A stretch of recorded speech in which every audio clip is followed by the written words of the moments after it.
Hey there, everybody. This is an update of my BK-2 companion knife.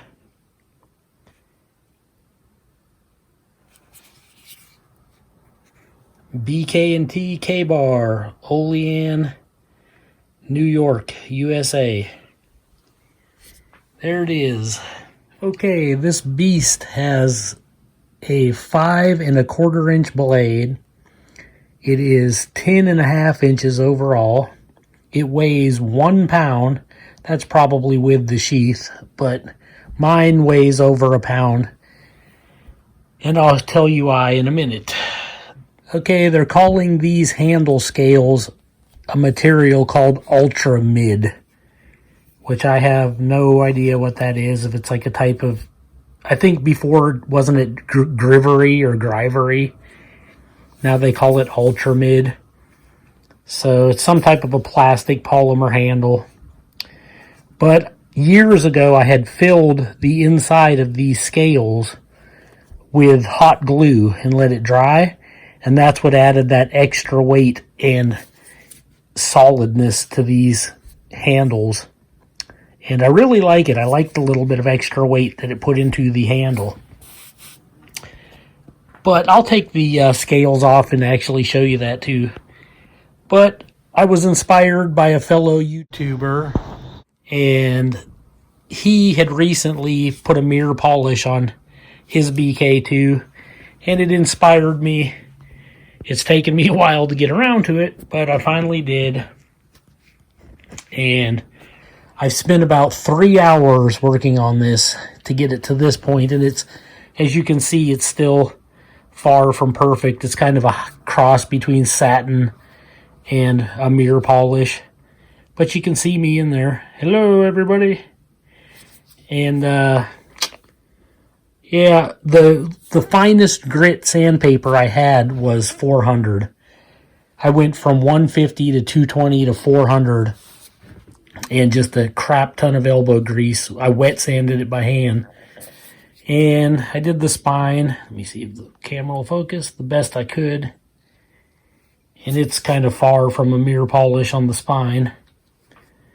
But I do plan on getting maybe some like 600, 800, maybe even like a couple thousand, and trying to get it to a full mirror finish. But I also have a grinding wheel, which has these like buffing pads. Well, I put some polishing compound on these, and then I buffed the crap out of it, and that's how I got it as good as I got it. Okay, this is an aftermarket sheath, obviously. It's not the black sheath that comes with it, and I do have that sheath stored away somewhere. I don't remember who made this sheath, but I picked it up years ago, clear back when shortly after I had picked this BK-2 up. And it's been a great sheath. I put some, it's got like the Scout carry straps there for horizontal carry. And I put a little camiform tape and the right size Allen key for taking these scales off, so I can just carry it around with me now. And it just slides in and out, but it's tight. Then I got an old ferro rod that I put some black Gorilla tape on to give it like a little handle. So now I got that on there, and you can wear this upright too, like regular vertical carry. And it works great. When I first got it, it was excessively snug, but that's a good thing. And yeah, I've had it for years, and it's held up. I've only oiled it a couple of times. It's even got a lanyard hole for a leg tie. Nice welt in there. It was just always a good sheath. I'll show you with the knife in there real quick. The one thing I don't like about pretty much every sheath is that the blade rubs against, so you got to be very careful. But it goes in easy enough. And then you just snap it. This was much tighter before, but I wet formed it years ago, and it's always been fine ever since. And it's in there. It's quiet. The only thing making noise is this stuff hitting my hand, but it's not going nowhere. It's a nice leather sheath. And I prefer this over that plastic Kydex, whatever it is, that polymer thing that it comes with. And it's in there snug, as you can see. I'm trying to be careful because I don't want to cut the strap, but there you go. Great sheath. I wish I could remember who made it. But if you check some of my older videos, maybe I mention it, I don't know. But there it is. I'm going to take these off real quick to let you see what I did on the inside. Okay. I had a different Allen key. I just used that. But there they are. There's one of the scales taken off. And see how they kind of stick on now? And I didn't put this on fresh. This hot glue has been in here for years. It actually, when you put it on, it kind of fuses to this metal. And it just tightens up the handle so much. And if I wanted to, at this point, I could even fill in these little holes here. Not the screw holes, obviously, but these two here. And it would just give it that much more weight and that much more strength. I haven't done it because it doesn't seem like it's necessary. But if you've never tried it, I would recommend it. Give it a try and see what you think. Okay, there it is. You can see I didn't go to town on this part where it's hidden inside of the scales there. I did the butt of it a little more, and of course the blade. And if you put some hot glue in here, you can use a heat gun if need be to reheat it up if it's too chunky or you don't like it, to level it out. But this seems to be just fine. And it just adds that, it just seems like the handles are more stable, more solid now. And I really prefer it that way. But let me get this assembled back together. They only go in one way because one side's round and the other side's like a little hexagon bolt. And this is shaped like a little hexagon, so no brainer. You can't mess that up. Okay, there it is. Give you some quick measurements. This beast is about what? I would say 1 3/4 inches. You take it to there. Yep, got 1 3/4 inches. Right there. For how wide it is, the thickness is close to 1/4 inch thick. Fills up 1/4 pretty good, so it's a good 1/4 inch thick. And it says 5 1/4 inch blade, but the blade is technically right there. It doesn't go clear up to there. The metal does, but the blade doesn't. Unless you count around the swoop maybe, but yeah, I got those scales back on. And as you can see, mine look extra dusty. That's because I took some, I think it was like 150 grit. It could have been 80 grit, I'm not sure. And I scuffed them up a little bit just because they felt a little too slick in my hand. And then that still wasn't enough. So what I do now is I have a piece of Ranger band, just inner tube, that goes from about here to here. And these two edges here stop it from sliding forward or backward. Plus this texture helps hold it on now too. And the grip is just superb. The only pain in the butt is when you need to take your scales off. But all I do is just cut it off and then put on a new piece of Ranger band because I have so much of it. But yeah, and I'm going to end up putting a piece of it on here pretty quick. But I mean, it's not too bad. I mean, I got somewhat of a mirror finish going on. And I may leave the Ranger band off just until I do, when I get some finer grit sandpaper and I end up polishing this some more. I may even just go up to like the higher, like 2000s and up and see if it works.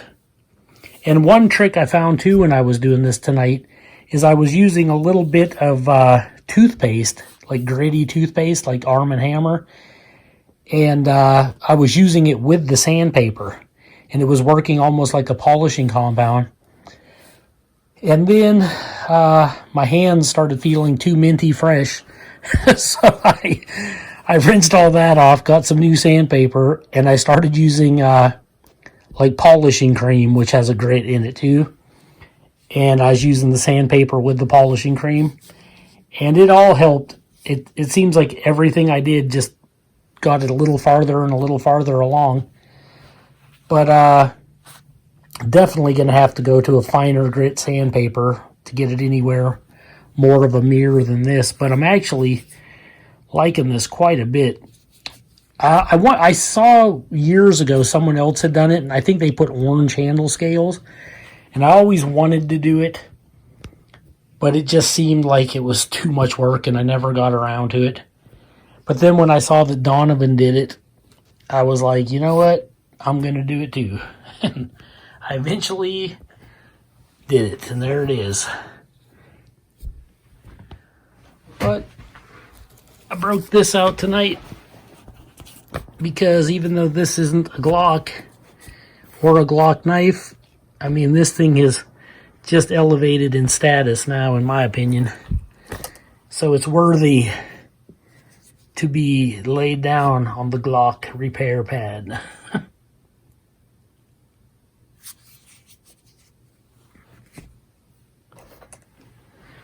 But it's 1095 cro-van carbon steel too that these are made out of. So they do rust. You got to keep them oiled and take care of them. Although with that forced patina that I had on this, I never had any real issues. As long as I'd oil it like every 6 months or so, I'd clean it and oil it. But with a mirror polish, and I'm going to put some oil on it, hopefully it will protect it from rust also, because mirror finishes can do that, at least to a degree. But this stuff, I had to put a new edge on it because when I was sanding it, I ended up chewing the edge up a little bit. Not nicking it, but just dulling it. So what I did is I took it to my grinding wheel. I can't remember the name of it. It's like wheel sharp. That's what it's called. It's very dangerous. It tries to throw the knife into you. And I'm telling you, it's probably going to end up taking me out one of these days or hurting me, but I used it, and very quickly it'll put an edge on a blade, like just a couple passes. And then I just put a little polishing rouge on the buffer pad and buffed it a little bit. And then after all that, I sat out on with my leather strop, which has green polishing rouge on it. And I spent about, I don't know, maybe like 40, 50 strokes on the rough suede side, and then I flipped it over, and the smooth side I have some polishing compound on it, and I probably did about 40 to 50 strokes, and that's what shined that edge up like that little micro edge, and it's pretty sharp. I think I did a pretty good job. I'll do a paper cutting test to show you. Okay, here's some printer paper. Here is the knife that I've just sharpened.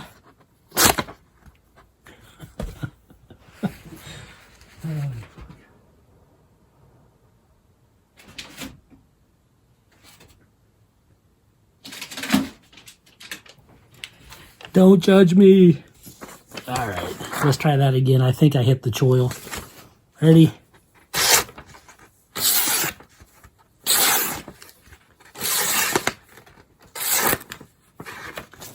Not too bad. It is this super thick blade stock too. There are no nicks on the blade. It's just cutting that paper is fighting with me tonight. This is a thinner piece of paper. And you can see it'll even cut those round cuts. Pretty sharp.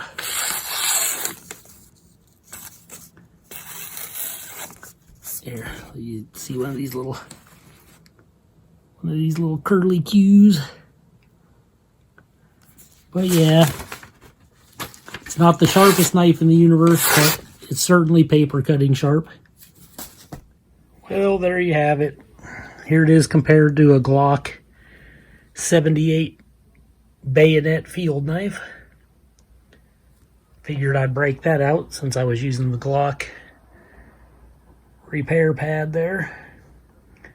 But yeah, I'm actually glad I went through with it. I had nothing against the patina that I had forced on it, but I'm a sucker for a mirror polished blade, so I'm glad I finally did it. There's like these weird long running lines that come straight from the factory. You don't see it when it has that thick black kind of powder coat that it has on it. When you get it, it almost looks like Teflon.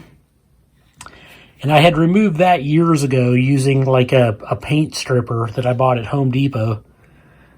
And that was a process in itself. But then I just cleaned it really good and I forced a patina on it, and I had left it like that for years. Yeah, I at one point I had removed the patina, and then I did a different one, because first it had like these tiger stripes and it looked good, and I had it that way for a while. And then I used it and it got all messed up and scraped up. So then I cleaned all that patina off, and I did more of like a polka dot kind of look with some like little tiger stripes in between, and it looked really cool. And I had that, at least in my opinion, I had that for a long time. But the day came when I was finally like, I'm going to attempt that mirror finish, and that's what I did. And I'm really happy with it. I really like it. But this is just a quick video showing you something you could do, and you could do it on other knives also. I have a couple Resident Evil 4 video game knives from Jack Krauser. I have a small version and a large version, and they were stored away, heavily oiled, and they're a high carbon steel with a mirror finish on them.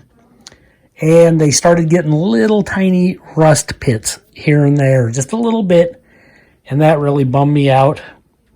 So now that I know I can do this, I'm going to end up getting them polished up and get that rust sanded out. Hopefully I can do it without messing them up too bad, because I really like those blades.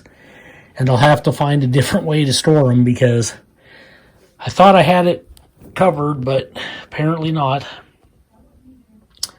So that'll be one of my next projects. I may make a video about it, I'm not sure. But I hope you enjoyed this video of my mirror polish customization of my KABAR BK-2. And this is only about halfway. I got to get some finer sandpaper and try to take it to a full mirror polish. But I hope you enjoyed this video. This is Joe Doomsday signing out.